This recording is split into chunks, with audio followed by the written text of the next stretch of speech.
tonasha dodo berifo de kita. Hari imvura y'ibihe bitatu igiye kuboneka mwakuno kwezi kwa 11. Wakibaza ngo ni imvura ki? Imana irambwira ngo umuntu wese nabe maso kandi acunga izamu rye, uwezwa yezwe. Nagiye kubona mbona impfu zibaye nyinshi, mbona abantu bari gupfa cyane, abato ndetse n'abakuze. Imana irambwira ngo kwezi umuntu wese niyezwe kwa 11 kandi arokora ubugingo bwe, kubera ko birasohoye vuba kandi umuntu wese bimugezeho. Nagiye kubona mbona urusengero sinduvuze, ngiye kubona mbona rucitsemo kabiri, singomba kuvuga izina ryarwo. Mbona abantu bari kugwa muri urwo rwobo, bari muri urwo rusengero, mbona bari gusesera kuko wafata amazi ukayamena mu mwobo agasesera kamanuka. Mbona abantu bari kugwa muri urwo rwobo. Ijwi ry'Imana rirambwira ngo abitwaga ngo n'abanyamasengesho, abitwaga ngo n'abahanuzi, niko nabyumva, n'abavuga butumwa bafite amazina yo gukorera Imana. Imana irambwira ngo nabo Imana bamwe yapimye imirimo yabo ntiyayibona, ibona bakoreye Imana ariko bafite ingambi ebyiri, badafite umugambi umwe. Imana irambwira ngo niyo mpamvu ije guhemba no guhana. Imana irambwira ngo ije guheha ititaye ku muntu wese. Ransando benemanda. Imana irambwira ngo kandi ije kunyura mu midugudu igiye itandukanye. Ijwi ry'Imana rirambwira ngo abantu nibayegere ibashyireho ikimenyetso kugira ngo babashe kurengerwa, barindwe mu gihe gikomeye. Reka Uwiteka Imana yambwiye ngo mbabwire amen. Jambo ryavuze ngo kandi nta cyatwikiriwe kitazatwikururwa. Warabishe cya gihe ariko bigiye kumenyekana. Izo wahishe bigiye kumenyekana. Izo wavugiye mu rwongorerano bigiye kumvikanira hejuru y'inzu. Izo wakoze cya gihe, urasambana, ukora ibiteye isoni, urabeshya, urarogura, araguza. Imana yarakubonye, iravuze ngo izo wavugiye mu mwijima bigiye kumvikanira umucyo. Reka Imana yantumye irambwira ngo igihe kibasohoyeho, uri maso nasenge. Imana niko yambwiye amen. Imana irambwira ngo abumva ko bari ku ntebe mwa kino gihugu bamaze kugera mu bushorishori, Imana igiye kubamanura nabi ndetse yimika abandi. Imana irambwira ngo mbwire umuntu wese abe mu mwanya Imana imushakamo, kubera ko Uwiteka Imana aje gukubita. De la chandobe. Nagiye kubona umuntu afite umukubuzo ari gukubura mu gihugu cy'u Rwanda. Imana irambwira ngo mbwire abantu ngo Uwiteka aje gukubura mu gihugu cy'u Rwanda, kandi ngo aje gukubura inkozi z'ibibi. Kuwa mbere warasambanye, kuwa kabiri urasambana, den uhura muzaha ibihe byose. Kumva ijwi ry'Imana ubona ari ibisanzwe, ariko harageze kugira ngo umuntu wese abazwe ibyo yakoze. Ijambo riratubwiye ngo icyo umuntu yakoze mu rwihisho kigiye kumvikana. Nta kintu na kimwe wahishe kitagiye guhishurwa. Uca umugabo wawe inyuma, Imana ikureba. Ugira ishyari, Imana ikureba. Uri umutinganyi, Imana irakubona. Icyo wakoze cyose kigiye guhishurwa. Nagiye kubona mbona amazi yuzuye igihugu, mbona abantu batangiye kurohama muri ayo mazi. Imana irambwira ngo izanye igihano gikomeye mu gihugu, ariko uzagitambuka ni umuntu wemeye komatana na Kristo. Abakomeye bisi bagiye gushoberwa, abanyabwenge bisi bigiye kubayobera. Uretse umuntu wenyine uzarengerwa, ni umuntu wemeye komatana na Kristo. Birashoboka ko umaze mu gihe cy'umwijima utazi inzira y'agakiza, ariko Imana iravuze ngo nubwo wakoze nabi, nubwo wakoze ibibi, ariko nta kintu na kimwe cyahishwe kitazahishurwa. Waragambanye ugira ngo birarangiye, ariko Imana ivuganye nawe ngo nta kintu na kimwe cyahishwe kitazahishurwa. Turabaramukije mu izina rya Yesu Kristo. Amahoro y'Imana abe hamwe namwe bakunzi bacu badahwema kudukurikira kuri Profete Daniyeli. Imana ibaha umugisha kandi amaraso ya Yesu Kristo abazenguruke. Mwuka w'Imana babeho, izo musaba byose mubihabwe. Namwe mwakoze subscribe, Imana ibaha umugisha. Turabakunda cyane, muraba agaciro ku Imana yarabaduhaye mu gihe gisa niki kugira ngo tuge tubana mu mwanya w'ijambo ry'Imana. Turabakunda cyane rero. Imana yabera ibahereza umugisha kandi uburinzi bw'Imana Data bubabeho. Tuje hano kubw'umugambi w'Imana kugira ngo tuganire ijambo ry'Imana, icyo Imana yagambiriye ko tuganiraho ndetse yaduhaye. Rero Imana ibaha umugisha mwebwe muri hamwe natwe ndetse dufatikanije urugendo rwo kwizera muri aba gaciro. Ijambo ryo ryaravuze ngo nkunda abankunda kandi abanshakana umwete bazambona. Rero nimba ukunda Imana ntibibe mu magambo, ahubwo ubishyire mu bikorwa kugira ngo ubashe gukora icyo Kristo akeneye gukora. Gukunda Imana ntabwo ari amagambo nibyo nkunda kuvuga, ahubwo ni ibikorwa. Ibikorwa abantu bakoze nizo bigiye kubatambutsa hano imbere. Ariko abantu bavuze Imana mu magambo ariko bitari mu bikorwa, nabwo bagiye kugaragara kuko bagiye gukorwa n'isoni. Wabwiye abandi kureka bino ariko wowe urabikomeza, ariko hano imbere ijambo ryaravuze ngo urabikora nkakureka, ukagira ngo mpanywe nawe, ngo ariko nzabishyira imbere y'amaso yawe uko bikurikirana. Nzaguhana mbishyire imbere y'amaso yawe uko bikurikirana. Ndagira ngo dusenge Imana mbere yuko twinjira mu ijambo nahawe kugira ngo tuganire. Mana, mu izina rya Yesu, urera kandi urakiranuka, wambaye ubwiza no gukomera, uri umunyembaraga, we wampamagaye uri uwo kwizerwa. Ngwino ubane nange muri aka kanya ugiye gukurikira buno butumwa bwiza. Ntabone nge Daniyeli, ahubwo abone wowe. Ntiyumve ngewe, ahubwo yumve wowe. Ukora ibyo wagambiriye gukora, uvugane n'abantu bawe icyo wagambiriye kuvugana nabo. Ubane nange kandi wigaragaze.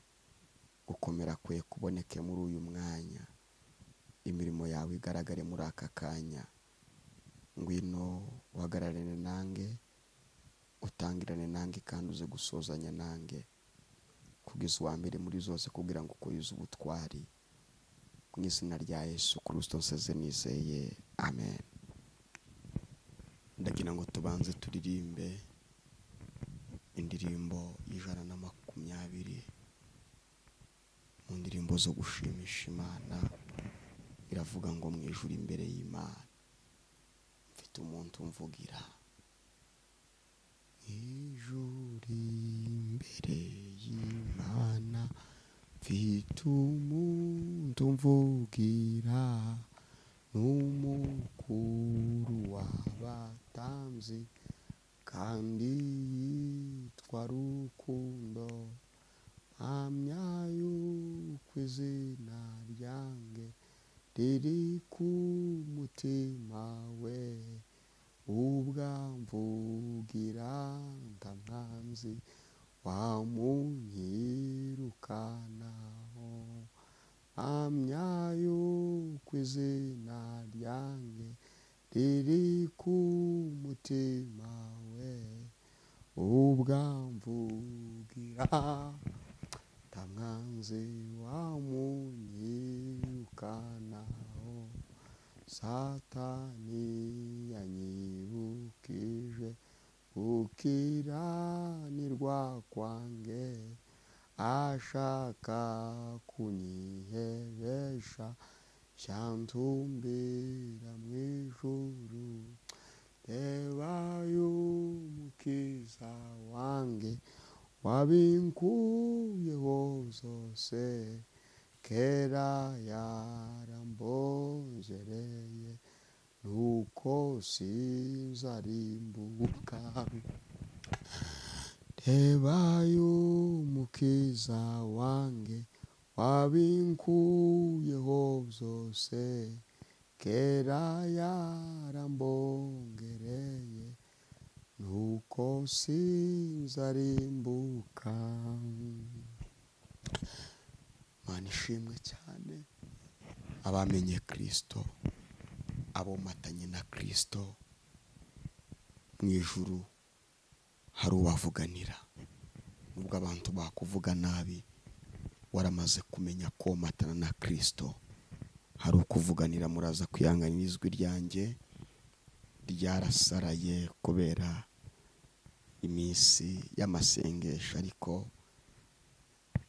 sinabyivovotera n'umurimo w'Imana tuba turimo bibaho n'igihe cyabyo ariko tumeze neza ntimugire ikibazo. Ariko umuririmbyi aravuze ngo mu ijuru imbere y'Imana mfite umuntu umvugira ngo kandi ni umukuru w'abatambyi yitwa Rukundo arahari. Nubwo abantu bakurenganya we kuva mu masezerano umucunguzi wacu Kristo arahari. Nubwo wagira abakurwanya benshi ariko umucunguzi wacu Yesu Kristo ari kumwe natwe. Ndagira ngo dusome ijambo nahawe riri mu butumwa bwiza bwa Yesu Kristo uko bwanditswe na Luka igice cyaho ni icya 12 ku murongo wa 2. Haravuze ngo kuko ari nta cyatwikiriwe kitazatwikururwa cyangwa icyahishwe kitazamenyekana. Nuko ibyo mwavugiye mu mwijima byose bizumvikanira mu mucyo n'ibyo mwongereraniye mu mazu imbere kizavugirwa hejuru. Kandi ndababwira mwebwe nshuti zanjye ntimugatinya abica umubiri hanyuma ntibagire ikindi babatwara, ahubwo ndabereka uwo mukwiye gutinya. mutinye umara kwica umuntu agashobora kumujugunya muri Gehinomu. Ni koko ndababwira abe ari we mutinya. Amena. Dusangira ijambo ry'Imana. N'amagambo yakomeye nayahawe ubwo narindi gusenga. N'amagambo ukwiye gutekerezaho ukamenya ngo niko kuri nta cyatwikiriwe kitazatwikururwa. Uzabindi wakoze cyagihe ubeshya mwene so uramuryarya aremera ariko hano imbere bigiye guhishurwa. Warasambanye umugabo wawe ntiyabimenya. Umugabo urasambana uca umugore wawe inyuma ariko umugore ntiyabibona. Ariko Imana yiravuze ngo nta kintu cyatwikiriwe kitazatwikururwa. Izire zambu mefanya kisirisiri harageze kugira ngo zimenyekane hano imbere, kuko Imana yambwiye ngo ije guhana no guhemba. Imana yambwiye ngo ije guhana no guhemba.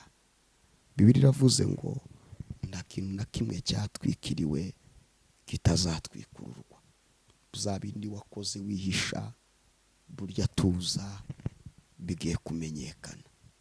Birya wavugiye mu nzu yawe uvuga nabi mwene so, ugambanira mwene so, tekana hano imbere gato bigiye kumenyekana, kuko Imana ivuze ngo ikintu cyose cyatwikiriwe kigiye gutwikururwa. N'ibizavugiye mu mazindani z'uburyarya z'ubugome bigiye guhishurwa. Urasabwa kugira ngo ube maso. Imana yambwiye ngo hari umuyaga mwinshi ugiye kuboneka mu gihugu cy'u Rwanda. Uwiteka Imana arambwira ngo buri wese nabe maso asenge, kubera ko harageze kugira ngo umuntu wese atungwe n'icyo yakoze. Harageze kugira ngo umuntu wese atungwe n'icyo yakoze. Nimba warakoze neza ugiye kubona ibyiza, ariko nimba warakoze nabi ugiye kunyukwanyukwa. Bantu muri kugotomera ibyaha nk'amazi menshi, nta na kimwe mwitayeho, ariko Imana ije guhana inkozi z'ibibi. Warabikoze uraroga, warabikoze urabeshya, warabikoze uba mu dutsiko tw'ubugome, ariko idefodandrozema Imana yavuze ngo nta kintu na kimwe cyahishwe kitazahishurwa. Ijambo ryaravuze ngo urabikora ukibwira ko mpangwe nawe, ngo ariko nzaguhana mbishyira imbere y'amaso yawe uko bikurikirana. Abandi turavuga ngo tubekere Imana, nta kibazo, tegereza urabeho nyiranzihane ejo we, igihe kiraje kandi kirasohoye. Tepitifo eransandro dema, igihe kiraje nyiranzihane ejo we, igihe kiraje kandi kirasohoye. Ibyavugiye mu mwijima byose bigiye kumvikanira mu mucyo. Yemwe we, abandi ngo twageze i Burayi ntacyo twikanga. Oya, icyo wavugiye mu mwijima kigiye kumvikanira mu mucyo. Gukora imirimo y'Imana abandi zarabananiye, musigaye muri mu gusebanya, musigaye muri mu kurogana n'ibindi, mu magambo n'ayandi, mu busambanyi ndetse n'amanama adahesheje Imana icyubahiro. Ariko Kristo araje vuba kandi ntagatinze. Ariko ijambo ryaravuze ngo umunyamakenga tanosadomene kitandrodema, iyo abonye ikibi kije ngo arakikinga, ngo ari kumuswa aragisanga. Uri maso, egera Imana nayo izakugirira ibambe. Imana inyereka ku kwezi kwa 11 irambwira ngo harimo ikibazo gikomeye. Bantu muri maso mwaka uno kwezi kwa 11, kubera ko hari imvura y'ibihe bitatu giye kuboneka mwaka uno kwezi. Hari imvura. Reka dusenge. Urabeho nyiranzihane ejo, urabeho nyiranzihane ejo. Mana, mu izina rya Yesu, Mana ikomeye, Imana ifite imbaraga, Mana bwugamo, Mana buhungiro, urakwiriye gushimwa. Amashimwe ni ayawe. Ndagushimiye kuri uyu mwanya umpaye wo kubiba ubutumwa wambwiye ko biba. Reka bugere hagiye hatandukanye mu isi, ubukirisha abantu bose kubw'imbaraga zawe. Umuntu wese umukoreho, umukiza, ukiza ubugingo bwe. Umuririmbyi yaravuze ngo ntiwakundira ubugingo bwacu kubura. Reka umuntu wese akorweho nawe. Neza y'Imana igaragira umuntu wese. Gukora kw'Imana kuboneke kuri buri mwe wese. Ijambo ry'Imana rigote buri muntu wese. Umuntu wese umwigaragariza akomezwe n'ijambo ryawe. Ubohora ababoshye, abarwayi ubakize, abananijwe n'ibiruhanyo biyegereze, maze ubohora imitima yabo. Mu izina rya Yesu Kristo senze nizeye kubikoze, amen. Murakoze cyane, Imana ibahe umugisha. Turabakunda cyane, mwakira ubutumwa bwiza kuri Prophet Daniel ubutumwa bwiza nakagaruka. Imana ibaha umugisha. Ukeneye kumpamagara, ukeneye kwihana, kubatizwa mu mazi menshi, ukakira Yesu Kristo nk'umwami n'umukiza wawe, ukabigaragariza isi yose ko wamwizeye, ukanabatizwa mu mazi menshi k'ikimenyetso, waduhamagara cyangwa ukatwandikira uri kure mu mahanga kuri 0788 72 91 46 iri kuri WhatsApp, wakandika wahamagara. Imana ibaha umugisha, turabakunda cyane. Amen, amen, amen, amen.